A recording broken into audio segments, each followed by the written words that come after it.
কারো হাত ভেঙে গেছে, কারো মাথা ফেটে গেছে, ক্যামেরা ফোন সব ওই জিকে গৌসের ছাত্রদল যুবদলের সন্ত্রাসী বাহিনী সব নিয়ে গেছে।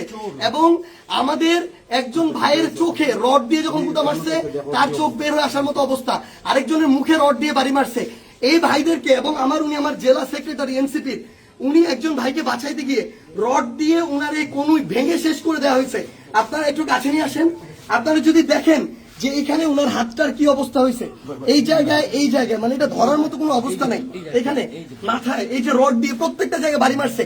আমরা যখন আমাদের এই আহত 7-8 জন ভাইকে নিয়ে সদর হাসপাতালের দিকে যাইতেছিলাম তাদের চিকিৎসার জন্য, তখন সদর হাসপাতালের সামনে ওই 24শে জুলাইয়ের সময় যেমন খুনি বাহিনী যেভাবে আক্রমণ করছিল হাসপাতালের গেটে, ঢাকা মেডিকেলের গেটে, ওইভাবে আমাদেরকে খুনি বাহিনী এইখানে ছাত্রদল যুবদলের সন্ত্রাসী ক্যাডাররা, জিকে গাউসের ক্যাডাররা, তারা আমাদেরকে আক্রমণ করে হাসপাতালে পর্যন্ত ঢুকতে দেয় নাই। এখন আমি যখন আমার ভাইদের নিয়ে যাচ্ছিলাম তারা আমার হাতে পর্যন্ত রড দিয়ে বাড়ি মারছে, ইট মারা শুরু করে, এরপরে রড থেকে শুরু করে যত ধরনের তাদের লাঠি সোটা এগুলো তারা মারা শুরু করে।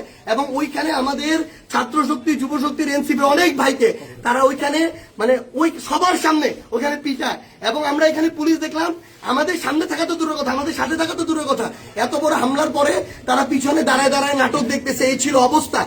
এই যদি হয় বাংলাদেশের অবস্থা, তাহলে তারেক রহমানকে জবাব দিতে হবে।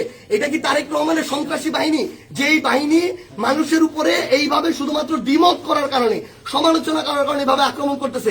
সালাউদ্দিন আহমেদকে জবাব দিতে হবে। তারা কি এই জিকে গাউসদেরকে এই সন্ত্রাসী কার্যক্রমের টিকাদারি দিয়ে রাখছে কিনা, এর বিচার না হওয়া পর্যন্ত আমরা হবিগঞ্জে আছি। যদি পারে আমাদেরকে মেরে ফেলবে, এখান থেকে প্রয়োজনে আমাদের লাশ যাবে, কিন্তু এর বিচার, এর জবাব তারেক রহমানকে দিতে হবে।